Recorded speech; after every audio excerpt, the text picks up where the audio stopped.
This is a guided study on how you can use the higher time frame to get your long-term bias. What does this mean? You go to the very high time frames, the quarterly time frame, the monthly time frame, to look at the price action, to look at what areas of interest the market has recently interacted with, to look at what liquidity pools the market has recently interacted with, and how the market is reacting to those areas. Then, using your understanding of liquidity theory, you can project where the market is likely to go. So if I show you this chart of NZD-JPY on the monthly time frame right now, and I ask you, what is this market doing? What do you expect of this market? People will come up with different theories. People will say the market is making higher highs and higher lows, and so it's in an uptrend. Some people will find a reason to say it's going lower, it's in a downtrend. Some people focus on just the most recent bits of price action. And there are multiple different ways that traders look at the market.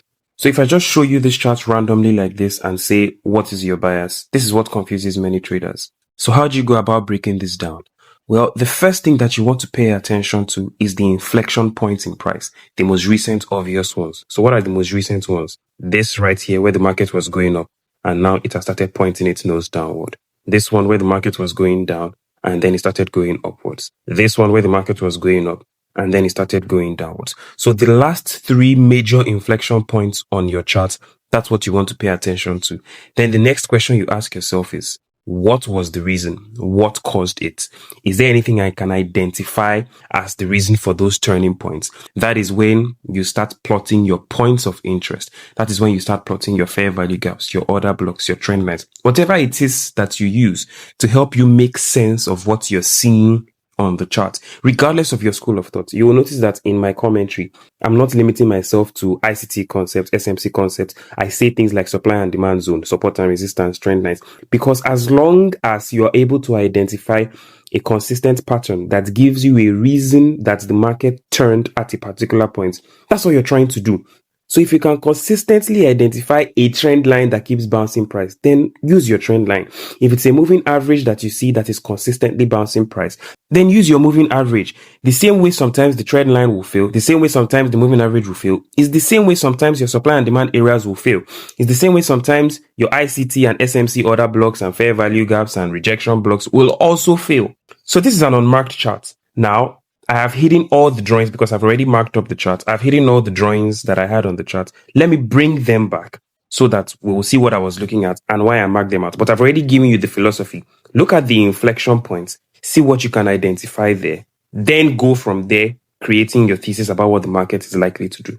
Let me bring back the drawings. Now you have a marked up chart and it's beginning to look very different. Now the story is becoming coherent. So you can see that if you go all the way back into the past, all the way back to 2007, can you see this high that was created? So it makes sense now, all of a sudden, that when the market got back to this point in 2024, we saw a turning point because the market pierced above that high that was made in 2007, a very, very high time frame, long-term high.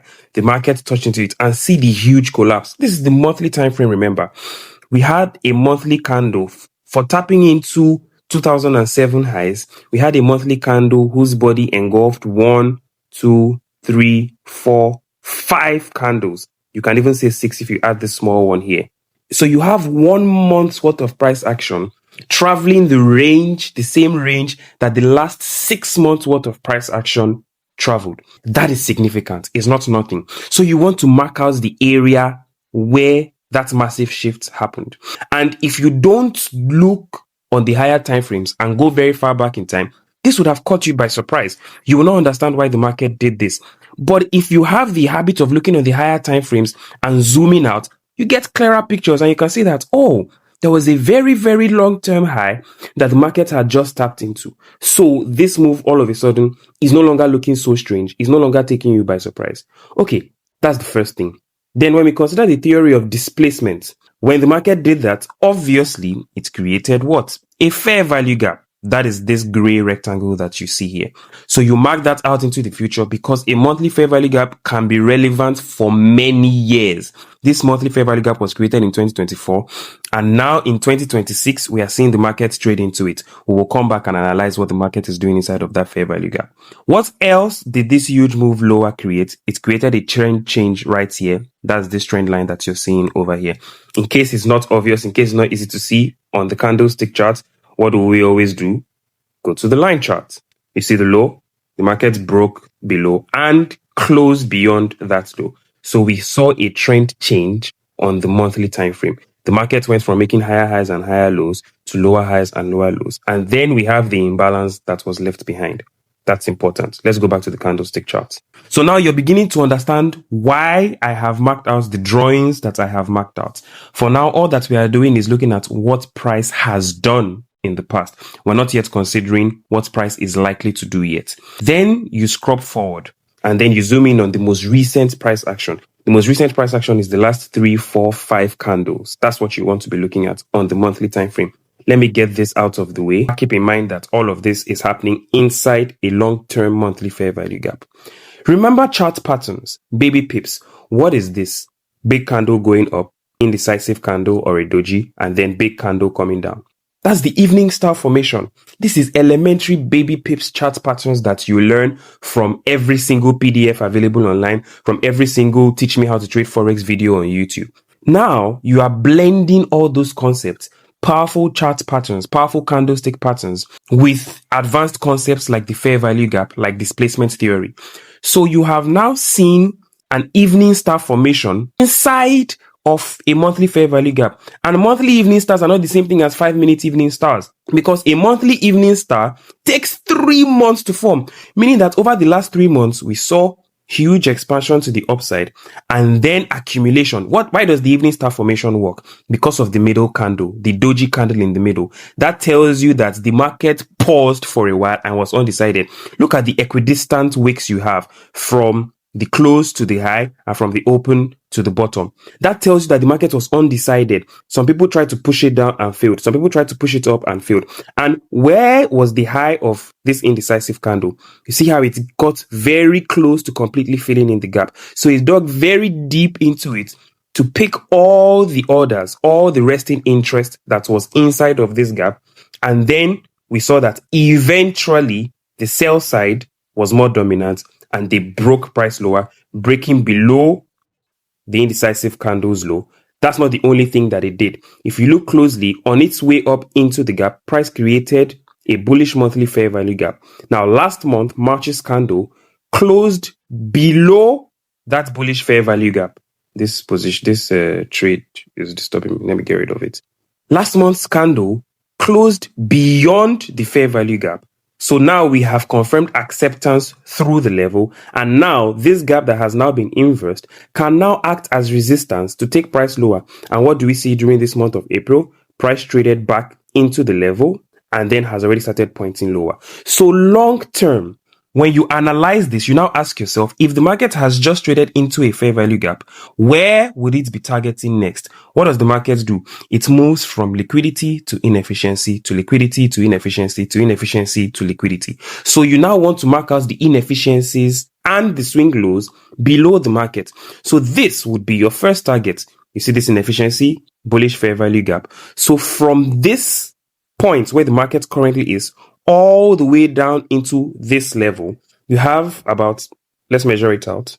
You have about a 90 pip range that the market can trade lower. And 90 pips on NZD/JPY is a big deal. It's not the same thing as 90 pips on Euro USD, because you can see it can take the market a full month to trade into that level. So until the market gets into this imbalance, at least, you can be bearish. Imagine looking for selling opportunities on the 5-minute time frame, the 15-minute time frame, the 1-hour time frame, the 4-hour time frame. You can catch very good trades into this level. What is the next area that the market might want to trade into? Well, we have this order block here. The market traded lower, then broke through the high, and then went into the imbalance. So this last bit of selling that we saw before the up move, when the market comes back inside there, Market participants that caused this 1, 2, 3, 4, 5 month upswing might become interested in this market again. So if the market disrespects this bullish gap, breaks below and closes through it, you might see the market wanting to trade into and retesting this order block. That's not to say this order block must necessarily bounce price higher, because where price is coming from is a multi-year high. So if this trend is about to change, then you might see the market will trade into this level, then maybe go into a consolidation or maybe post a slight retracement. Ultimately, you want to see if price wants to get to this low. And imagine if price decides to get all the way down to this low. Now we are no longer talking a 90 pip drop. We are talking a 560, 570 pip drop into that low. So this is how you can get your long-term bias. Now what you're doing, you're not just entering a sell position and holding until price drops down there. What you want to do is when you take your sells, you're monitoring. When price gets here, if you're a long-term trader, you trim something off your position, take something off here and hold the runner to see if price wants to get into the order block. When price gets into the order block, if that happens, you take something off and see if it wants to get to the low. But if you're a short-term intraday trader, then you take your trade. As soon as price gets to any key level, you close your position entirely to see how the market reacts to that level.